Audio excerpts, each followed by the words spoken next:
Good morning everyone, कैसे हैं आप सब। मैं बहुत अच्छी हूँ और उम्मीद करती हूँ कि आप सब भी बहुत अच्छे होंगे। मैं बहुत प्राउडली अनाउंस करने जा रही हूँ कि आज मैं आप सबके सामने लेकर के आई हूँ एक ऐसी महान हस्ती को जिसे मिलकर मैं तो बहुत खुश हुई और आपको भी आई एम श्योर बहुत खुशी होने वाली है। मैं आप आज जिनसे मिलवाने जा रही हूँ वो किसी भी परिचय की मोहताज नहीं है, लेकिन फिर भी मैं आपको बता दूँ कि all India hair and beauty association, जिसको हम प्यार से आइबा बुलाते हैं, उसकी फाउंडर और प्रेसिडेंट आप सबको मैं मिलवाना चाहती हूँ डॉक्टर संगीता चौहान मैम से। मिलिए आप हमारी मैम से। आप हैं हमारी आइबा की प्रेसिडेंट और फाउंडर। मैम आप कुछ बताएंगे अपने बारे में। Hello friends, I am feeling so proud कि आज हम अपना आइबा का यूट्यूब चैनल हम बनाने जा रहे हैं, आइबा पाठशाला। और I am really wants to give thanks to Kalpana that she has to taken a effort to make it publicly कि हम जो भी अब आइबा में करते आ रहे हैं और हमने जो पास्ट टाइम पे किया है उसके बारे में हम और लोगों के साथ उनको बताएं। Thank you Kalpana. And thank you. आइबा के बारे में तो बहुत बहुत कुछ है बताने को, बट अगर मैं प्रिसाइज करना चाहूँ तो आज 2023 चल रहा है और हमने इसको 11 मार्च 2011 में इसको बनाया था।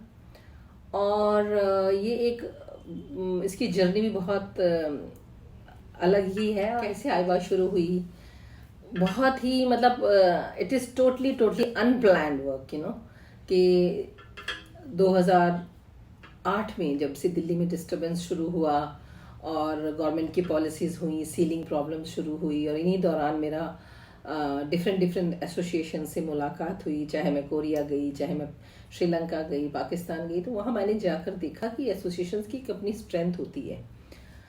इंडिया में मुझे हो गए तकरीबन, अब तो खैर 36 इयर्स हो गए, तब मेरे को 25 इयर्स। तो मैंने देखा कि हम सब लोग अपने इस इंडस्ट्री में बहुत ग्रोथ पर तो हैं, बहुत सब लोग अपना अपना बहुत अच्छा कर रहे हैं।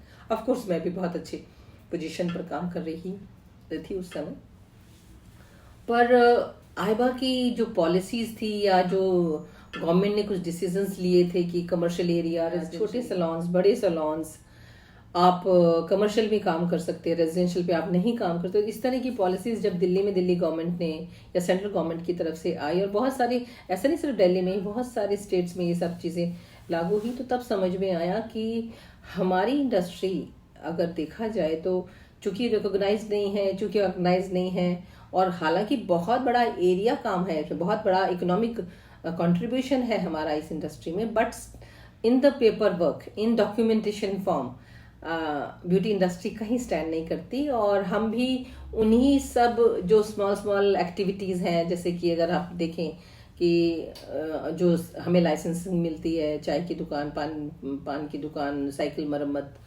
और इस तरह की छोटे छोटे जो लाइसेंस है अदर कैटेगरीज के, वही लाइसेंस हमें भी हेयर कटिंग सैलून के नाम से यहाँ दिल्ली में लाइसेंस मिलते हैं। अगर देखा जाए तो जब कोई की गवर्नमेंट की कोई भी पॉलिसी बनती है, उसमें हम जाके उनकी पॉलिसी के विरुद्ध या उनके साथ या प्रेजेंटेशन दे सकते हैं। तो ये मैंने पाया दिल्ली में कि हमारी इंडस्ट्री को पूरी तरह से, जैसे सीलिंग के लिए एक बड़ा खौफजदा माहौल था, और कोई भी सुनने वाला नहीं, हम किसके पास जाएं, किसको बताएं। तब जाके मुझे थोड़ा सा ये समझ में आया कि अब सिर्फ अपनी ग्रोथ से काम नहीं चलेगा, अब हमें मिलके चलना पड़ेगा। और इस इंडस्ट्री से चूंकि हमने इतना पाया, बहुत पाया, और इस इंडस्ट्री को आगे ले जाने के लिए, संगठित करने के लिए, और इस इंडस्ट्री को रोल मॉडल बनाने के लिए, कि जिससे कि हमारे नई यंग जनरेशन इसको ज्वाइन करे, ये एक एस्पिरेशनल इंडस्ट्री बने। तो इसके लिए एक मन में फिर थोड़ा सा मेरा ख्याल आया कि जो मैंने बताया कि मैं पाकिस्तान गई, या मैं श्रीलंका गई, या मैं कोरिया गई, या जैसे भी, वहाँ जाकर समझ आया कि इस इंडस्ट्री को अगर हमें आगे लेके जाना है, एस्पिरेशनल बनाना है, और डेफिनेटली रिस्पेक्ट भी इस इंडस्ट्री को मिले, तो इसके लिए जुड़ना पड़ेगा। और ये सब चीज़ें मैंने बताया कि बाहर जाकर डिफरेंट एसोसिएशन को देखना, तो उससे मुझे ये समझ में आया कि अब हमें इंडिया में भी इस लेवल पर काम करना होगा। तो फिर वहाँ से शुरुआत होते 2008, 2009, 2010 में लोगों के साथ जुड़ते जुड़ते, मैं पूरे ऑल ओवर इंडिया के लोगों के साथ जुड़ते जुड़ते आइबा की स्थापना हुई। और इसमें मेरे बहुत सारे फाउंडर्स, बहुत सारे लोग थे और जिन्होंने बहुत मेहनत करी है। विजय भारद्वाज जी, अशोक पालीवाल जी, मिस्टर वर्मा हैं और बहुत सारे लोग थे जिन्होंने उस समय हमारे साथ जुड़े और हमने आइबा को शुरुआत किया। ऑफ कोर्स एक नया चीज़ था, एक लोगों को थोड़ा लगता था कि ये क्या है, बट चूँकि एक अच्छी नीयत से काम किया गया था और इसमें सब लोग बड़े प्योरली जुड़े, तो समझ में आया कि इस आइबा की जो शुरुआत है, जो हमने इसके बहुत सारे मोटोज बनाए। अब मोटो में सिर्फ ये नहीं था कि हमें जुड़ना ही है, मोटो में जुड़ने का मतलब ये था कि हमारी जो एजुकेशन है, हमें ये देखना था कि हमारी इंडस्ट्री में कमियां क्या क्या हैं। सबसे पहले तो यूनाइटेशन है, हम लोग मिलके काम नहीं करते। एज पर एजुकेशन स्टैंडर्ड्स है, वो भी हमारा अगर हम देखना चाहें तो जो बाहर कॉम्पिटिशन्स होते हैं या एजुकेशंस होते हैं, उसमें हमारी यहाँ की जो एजुकेशंस है उसको भी हमें एट पार करना था। और उसके अलावा कि हम किस तरह से इस आइबा को या इस इंडस्ट्री को किस तरह से एस्पिरेशनल बनाए, तो कॉम्पिटिशन्स हमने शुरू किए। तो यहीं पर हमने all India hair beauty association ने OMC ऑर्गेनाइजेशन मॉडल कॉफियर के साथ एफिलिएशन किया, OMC, जिसके साथ हम जुड़े और पूरे 2011-12 के बाद हमने पूरा कंपटीशन शुरू किया।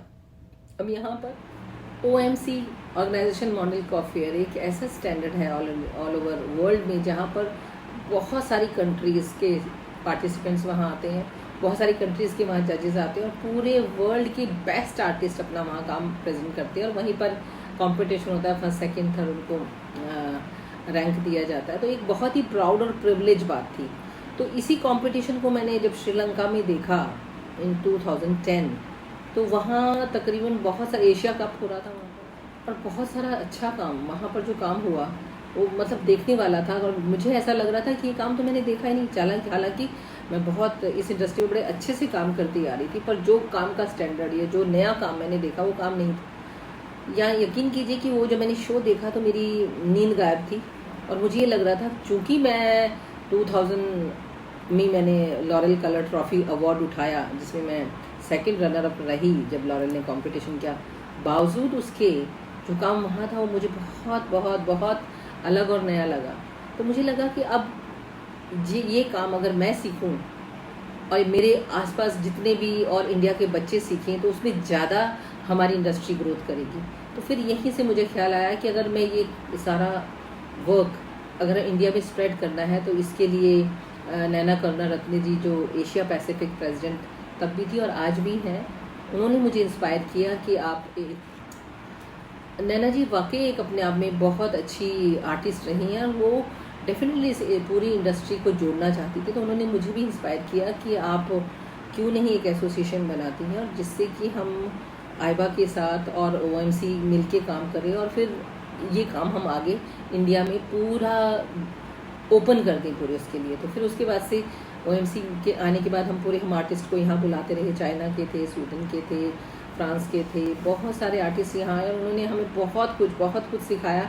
मतलब ऐसा कुछ सीखा हमने जो पूरे इंडिया के बच्चों ने सीखा। और न केवल बहुत सारी टीम श्रीलंका सीखने के लिए ब्रोंज की एजुकेशन होती है वो करने के लिए बहुत सारे लोग वहाँ गए और वहाँ जाके हमें महसूस हुआ कि अब हमारा एजुकेशन को और लेने का वक्त है। तो बहुत सारे इंडिया के सारे बच्चे जुड़े, कॉम्पिटिशन्स में उतरे, हम पूरी तैयारी करने के लिए डेफिनेटली ट्रेनिंग्स और उनको पूरा एक मोटिवेशनल एक एटमॉस्फेयर चाहिए था। तो वो हमने डिफरेंट हमारे जो चैम्पियंस थे OMC के वो आते रहे और हम उनकी पूरी ट्रेनिंग अपने यहाँ जितने जो भी बच्चे जाना चाहते थे उनको पार्टिसिपेंट्स की ट्रेनिंग कराते रहे। और हम डिफरेंट 2014, 2015, 2016 में कभी हम जर्मनी जा रहे हैं, कभी हम फ्रांस जा रहे हैं, तो पेरिस जा रहे हैं, कभी हम बहुत सारी जगह गए और वहाँ हमने एशिया कप में पार्टिसिपेट किया। I want to tell you कि उस समय हमारे बिगेस्ट लोग, बहुत सारे लोग हमारे साथ वहाँ गए और शुरुआती दौर में तो हम कंपटीशन में इतना नहीं जीत पाए, पर धीरे धीरे जैसे जैसे और बच्चे गए तो वहाँ पर हमने इंडिया ने ब्रोंज कप उठाया, 5th रैंक उठाया, 4th रैंक उठाया, 3rd रैंक उठाया। तो इस तरह से एक इंडिया में एक नई लहर दौड़ गई कि हाँ, काम इस तरह भी होता है। बहुत सारे बच्चे एस्पिरेशनली जुड़ते वो डेफिनेटली अपने एरिया में जाके काम करते तो डेफिनेटली वो भी फेमस होने लगे। तो आइबा का एक बहुत बड़ा स्टेटमेंट हमारा है, जॉइन आइबा एंड बिकम सेलिब्रिटी। वो अपने आप में बहुत अच्छे से शाइनिंग होने लगा और लोगों में एक बहुत अलग तरह का जुनून आया कि हमें नई चीज़ सीखनी है, हमें बाहर जाना है एजुकेशन के लिए, तो आयबा ने बहुत ही अच्छे से इसको लेकर काम किया। और 2016, 15, 17, 18 हमने अहमदाबाद में भी एक नेशनल अवार्ड किया। हम हर साल नेशनल अवार्ड करते रहे और दिल्ली में किया, अहमदाबाद में किया, उसके बाद फिर दिल्ली में किया। करते करते हमने 2019 तक साउथ इंडिया में हमने बहुत बड़ा अवार्ड किया, जिससे कि साउथ इंडिया के लोग भी जुड़े और इस तरह से पूरे इंडिया में ये अवार्ड्स होने लगे। और आयबा का विस्तार बहुत सारे स्टेट्स में, बहुत सारी सिटीज़ में होने लग गया। आयबा का जो मोटो है वो ऑफ कोर्स लोगों को जोड़ना, ऑफ कोर्स लोगों के साथ उन्हें आगे लेके आना। जो उन्हें छिपी हुई प्रतिभा जब बच्चे लेकर आए और जब अपनी जगह गए तो डेफिनेटली वो अपने आप में बहुत सेलिब्रिटी हुए। कहने का मतलब ये है कि इन सारे सालों में national award, city awards, district award या जैसे भी हम कहें, north India award, south India award, हमने ईस्ट इंडिया अवार्ड भी किया, हमने नॉर्थ इंडिया अवार्ड भी, सेंट्रल आयबा इंडिया अवार्ड भी किया बॉम्बे में। तो कहने का मतलब ये कि पूरे ऑल ओवर इंडिया में अवार्ड्स करके बच्चों को समझ में आने लगा सबको कि हाँ, कंपटीशन से एक तो आप अपने आप को पहचान दिलाते हैं, दूसरा आप दूसरों को अपना काम दिखाते हैं।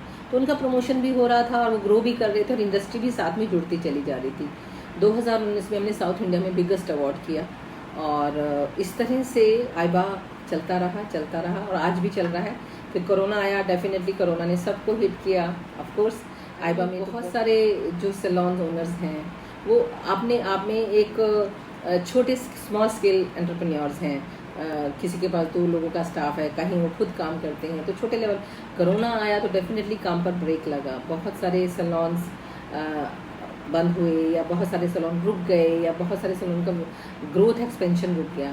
तो ये डेफिनेटली एक अपने आप में एक इकोनॉमिक था, एक ट्रबल हमारे साथ आई। तो 2021, 2022 में करते करते अब हम थोड़ा सा संभल रहे हैं और अब आने वाले वक्त में और नेशनल अवार्ड होने वाला है 2024 में। इन दौरान 2022 में 21-23 में भी अभी आयबा नॉर्थ इंडिया अवार्ड हुआ है। अभी कैलकाटा में भी बहुत सारे शो हुए, अभी दिल्ली में भी प्रगति मैदान में हमारे शो। तो ये शोज़ तो हमारे होते हैं जहाँ हम बहुत सारे बच्चों को मौका देते हैं स्टेज पे आके अपना प्रेजेंटेशन दिखाएं। इसलिए बहुत करना ज़रूरी है क्योंकि सब लोगों को नॉलेज चाहिए और आज सोशल मीडिया का एक समय आ गया है जिसमें हमें एक दूसरे का हाथ पकड़ के चलना है और जो नॉलेज अगर मेरे पास है वो आप तक भी पहुंचनी चाहिए। आयबा का पूरा मोटो है।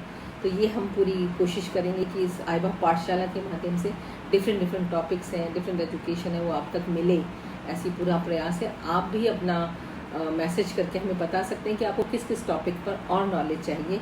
तो वो नॉलेज आपको बहुत सारे आर्टिस्ट से आपको मिलती रहेगी और मैं चाहूँगी कि आप में से भी जो भी अब सब लोग सुन रहे हैं, देख रहे हैं और जो कुछ भी खूबी आप में है, आप भी हमें बताएं। उस खूबी को हम यहाँ पर डालकर सब लोगों को वो खूबी दिखाना चाहेंगे। तो सिर्फ मैं ही नहीं, मेरे से भी ज़्यादा बहुत सारे लोग इंटेलिजेंट हैं। आप लोग इन 10-12 सालों की यात्रा में इतने आगे आ गए हो, तो मैं आप सबको इनवाइट करती हूँ कि इस चैनल पर आएँ और जो खूबी आप में है, जो आपने पाया है, चलो let's share to the world. सिर्फ अपने पास रखना तो बहुत कंजूसी हो जाएगी। जो मुझे आता है वो मैं आपको बता दूं, जो आपको आता है वो मैं आपसे सीख लूँ।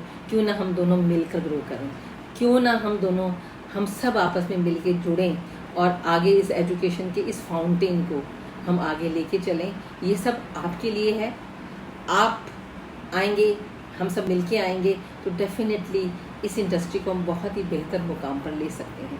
तो all India hair and beauty association हमेशा कोशिश करता रहा है कि हम इस इंडस्ट्री को एक निरंतर लगातार एजुकेशन के माध्यम से आगे ले जाते रहें और हमारे जितने भी यंग वंस हैं, जितने भी हमारे नए आर्टिस्ट हैं, वो सीखते रहें।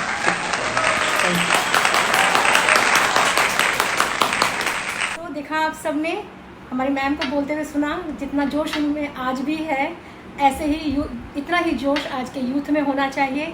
मैम में आज भी सीखने की चाहत है, सिखाने की चाहत है और हमें ऐसे मैम का साथ मिला है, हम धन्य समझते हैं अपने आप को। खुद मैं 2013 से आइबा को मैंने फर्स्ट टाइम प्रगति मैदान में मैम को स्टेज पे देखा, उसी दिन से मैं मैम की फ़ैन हो गई थी। और 2013 से जो मैंने मैम को ज्वाइन किया तो आज तक मैं जुड़ी हुई हूँ, और मैं बता नहीं सकती हूँ कि मुझे क्या कुछ मिला है यहाँ से, कितना प्यार मिला है, कितना सीखने को मिला है। मुझे कहीं जाने की ज़रूरत नहीं पड़ी। उसके बाद मैं अपने सैलून में प्यार से काम कर रही हूँ। जितना प्यार मैम मुझे देते हैं वही प्यार मैं अपने क्लाइंट को बांटती हूँ। जो ज्ञान मैम मुझे देते हैं वही ज्ञान मैं सबको बांटती हूँ। कभी किसी से कुछ नहीं छुपाती हूँ, क्योंकि मैम ने कभी कोई पर्दा नहीं रखा। मैम ने जो भी नॉलेज थी खुल के दी और हमने खुल के ली। तो ये है हमारी मैम का प्यार। और मैंने कभी नहीं देखा इस इंडस्ट्री में कि कोई ज्ञान को इतने खुले बांट रहा है। सो थैंक यू मैम, बहुत बहुत थैंक यू।